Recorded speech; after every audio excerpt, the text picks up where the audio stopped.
Hello, I'm Serrano, and this video is about Generative Adversarial Networks, or GANs for short. Developed by Ian Goodfellow and other researchers in Montreal, GANs are a great advance in machine learning and they have numerous applications. Perhaps one of the fanciest applications of GANs is face generation. If you go to this page, thispersondoesnotexist.com, you'll see it in action. These images you see here are of people who don't exist. They have been fully generated by a neural network. This is fascinating considering how detailed their expressions are. In this video, we'll learn how to generate faces with a GAN in a very simple way.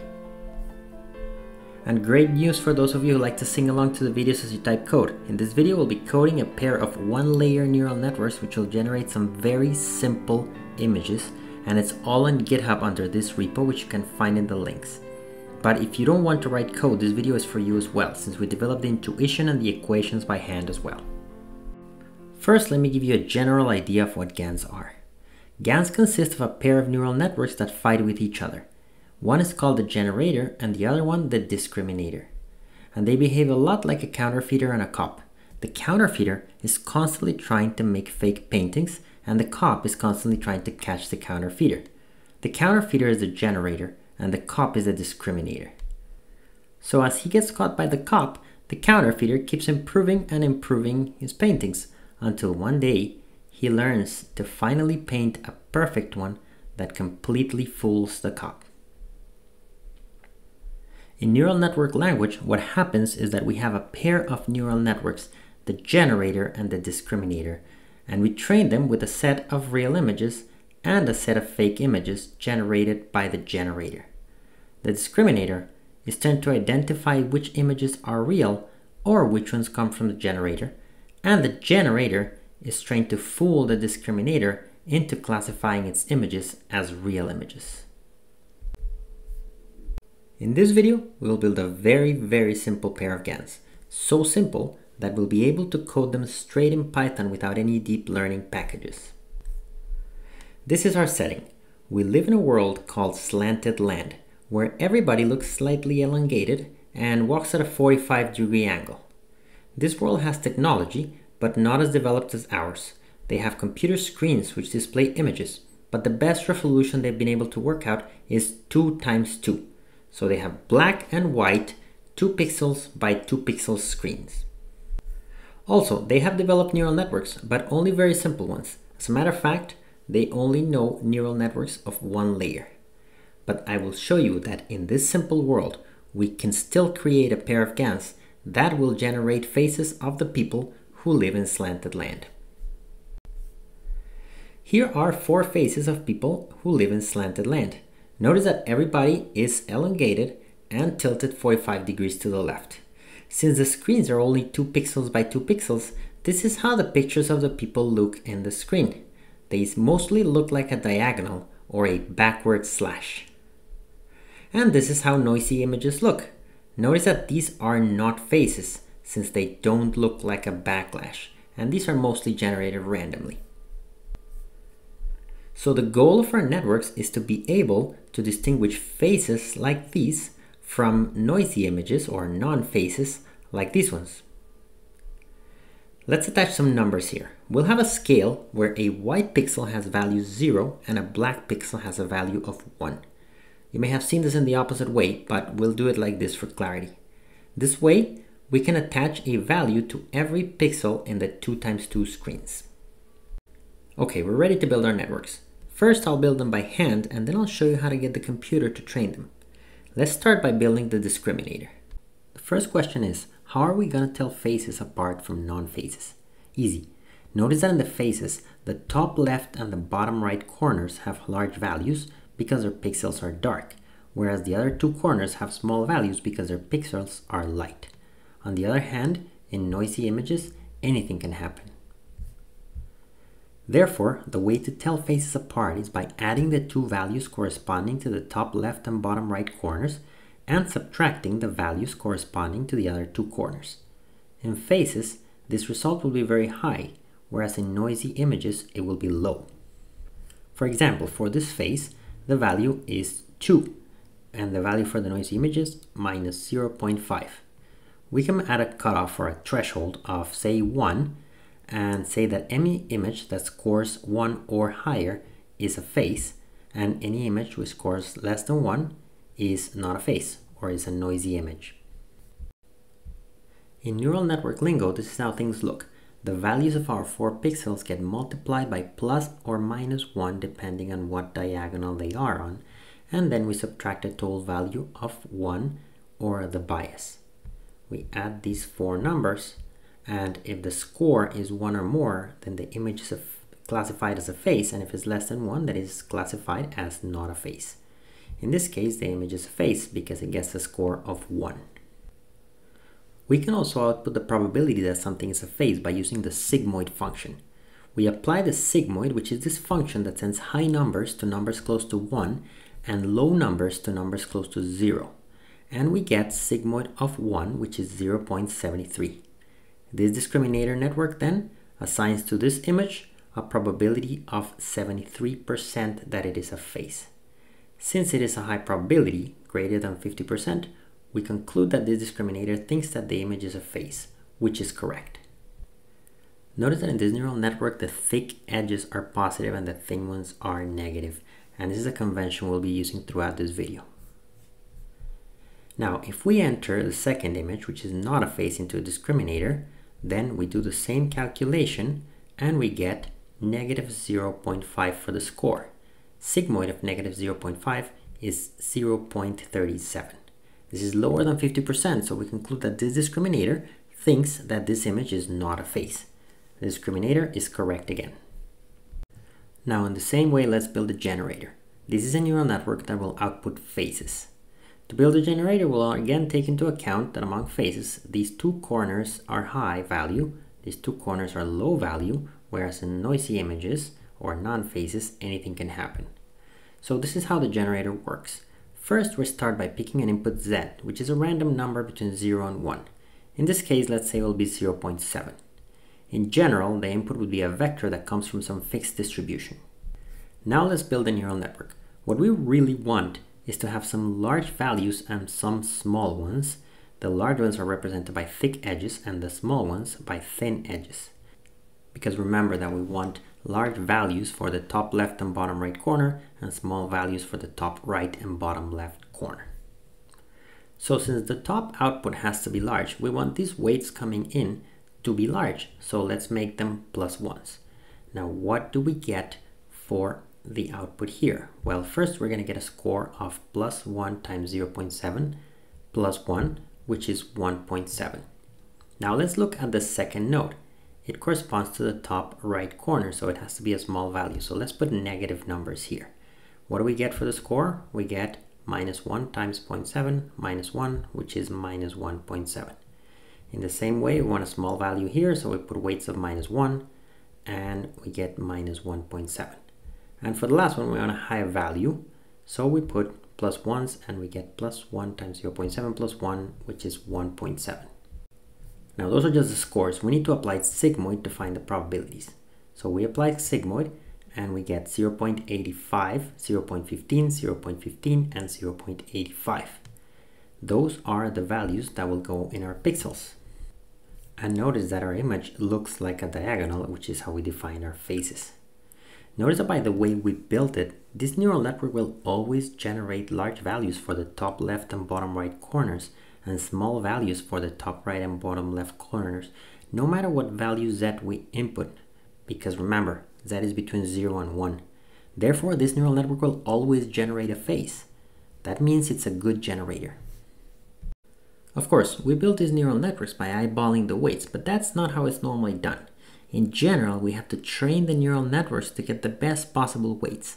For this, let me tell you a little bit about error functions. An error or cost function is a way to tell the network how it's doing in order for it to improve. If the error is large, then the network's not doing well and it needs to reduce the error to improve. The error function that we'll use to train these GANs is the log loss, which is the natural logarithm. This is the logarithm base e. Why the logarithm? Well, logarithm appears a lot in error functions for many deeper reasons which we'll not cover, but we can think of it for now as a very convenient function. Let's first say that we have a label of 1 and our neural network predicted this as 0.1. This is a bad prediction and we should produce a large error because 0.1 is very far from 1. On the other hand, if the label is 1 and the prediction is 0.9, then that's a good prediction because the prediction is very close to the label, so this should produce a small error. How then can we find a formula for this error? Well, notice that the negative natural logarithm of 0.1 is 2.3, which is large, while the negative logarithm of 0.9 is 0.1, which is low. As a matter of fact, the closer a number is to 1, the smaller its negative logarithm gets.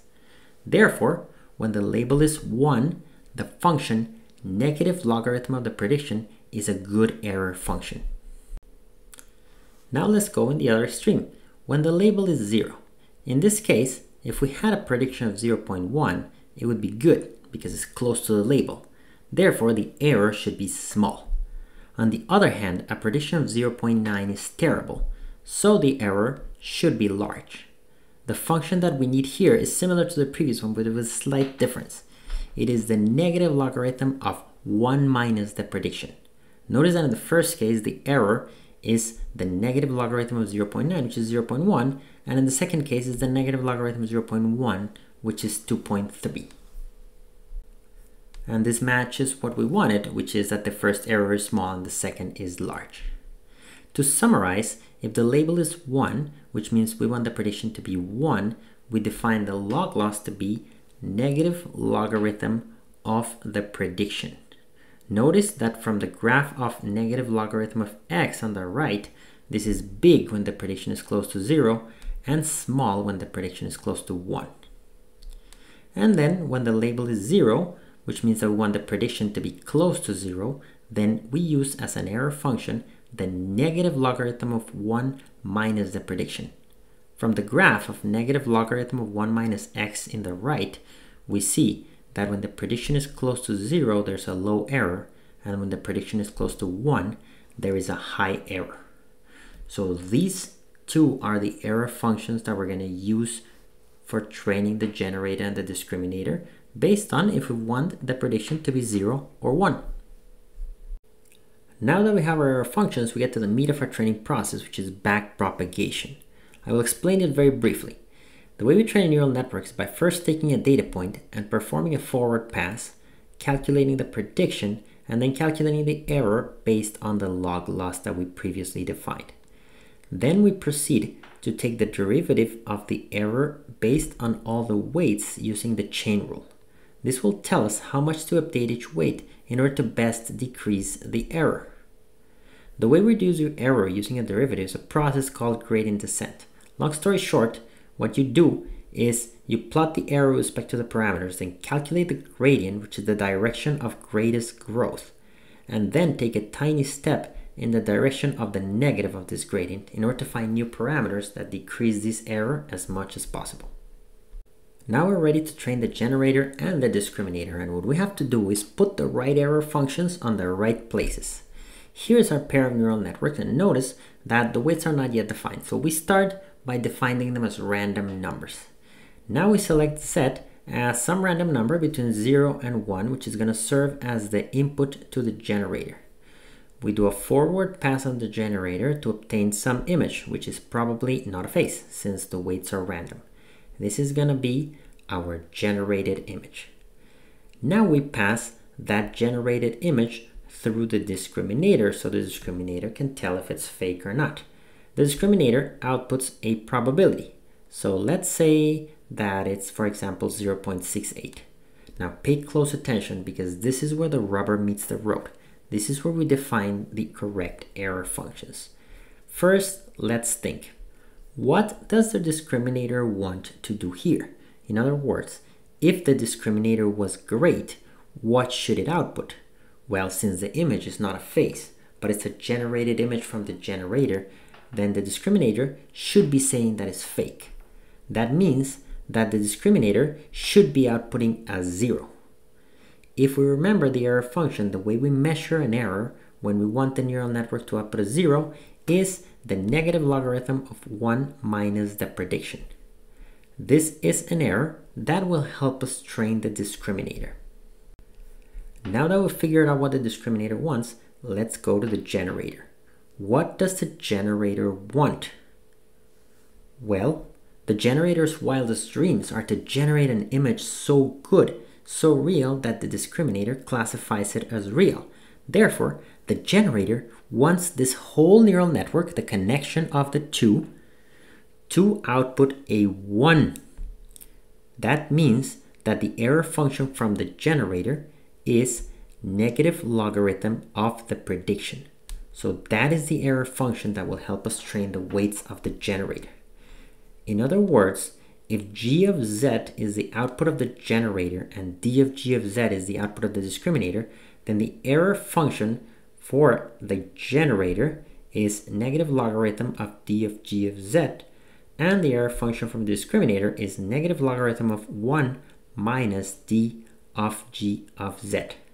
The derivatives of these two are what will help us update the weights of both neural networks in order to improve that particular prediction. Notice that these two error functions fight against each other, but that is okay because the red error function only changes the generator weights and the blue error function only changes the discriminator weights. Therefore, they don't collide. They simply improve both neural networks as one to produce different outputs, which is fascinating. So what we have to do now is repeat this process many times. We pick a random value for z, we apply the generator to produce a fake image, apply the discriminator to that image, and use backpropagation to update the weights on both the generator and the discriminator. Then we take a real image, plug it into the discriminator, and update its weights again using backpropagation. So what happens after many of these iterations or epochs? Well, we left the training in the notebook and we got these values for the weights. To make it easier, I've drawn thick edges for the positive weights and thin edges for the weights that are negative or 0. Feel free to pause the video and convince yourself that these two neural networks actually work really well. Both the generator for generating realistic looking faces and the discriminator for being able to tell apart the faces from the non-faces. And the reason for this is that if we remember from the beginning of the video, the top left and bottom right corners of a face should be big and the other two should be small. So let's just convince ourselves. Let's look at the generator. Notice that since the input is between 0 and 1 and the two top edges are positive, then the sigmoid value of this output is large, which is the value of this pixel over here. Therefore, that pixel has a large value. Similarly, these two values are also positive and they give us a large value for this pixel over here. Now these two over here are negative, so they give us a small value for this pixel, and these two over here are negative, so they give us a small value for this one. And therefore, our image looks a lot like a diagonal. And given the resolution of the screens in slanted land that are all 2 pixels by 2 pixels, then this picture looks uncannily like this resident of slanted land over here. Thus, we have built a network that generates faces. Now, as promised, here's the code for you to sing along to the video. It's in this repo called GANs under my GitHub. First, we have the faces that we hard code and the random noisy images that we generate that are not necessarily faces. Then, we also develop the derivatives carefully for the discriminator based on faces, then for the discriminator based on noisy images, both with respect to the weights and with respect to the biases. These are all coded in this discriminator class. We also work out the derivatives corresponding to the error functions for the generator, again with respect to the weights and the bias, and these are all coded in the generator class. We also have error function plots. We can plot the error function for the generator and the error function for the discriminator. Notice that the generator error function goes down and stabilizes, but since the generator ends up fooling the discriminator, then the discriminator error function doesn't do so well and actually goes up at the end. And finally, we ask our generator to generate some random images, and here they are. Notice that they all look like faces in slanted land, which is what we wanted from the beginning. Therefore, we have successfully created a pair of GANs that generate faces in slanted land. Now, time for some acknowledgements. This video would not be the same if not for the help of my friends, so a big thanks to Diego, Sahil, and Alejandro, who helped me in various ways, either encouraged me to learn GANs more seriously or helped me with endless questions, or gave me great feedback on my code. Diego in particular has a great series of blog posts where he codes GANs from scratch in PyTorch and TensorFlow. I use them as our inspiration for this video, so I highly recommend them. And that's all for today. I hope you've enjoyed it. I'd like to remind you that I have a machine learning book called Grokking Machine Learning, in which I explain the concepts of machine learning in a down-to-earth way with real examples for everybody to understand. In the description you can find the link to the book and a very special 40% discount for the viewers of this channel. And as usual, if you enjoyed this video, please subscribe to my channel for more content, or hit like, or share amongst your friends. And feel free to write a comment. I really enjoy reading your comments, especially those with suggestions for future topics. And if you'd like to tweet at me, my Twitter handle is LewisLikesMath. All the informations, videos, writings, etc. can be found at this link, Serrano.Academy. So check it out. Thank you very much for your attention, and see you in the next video.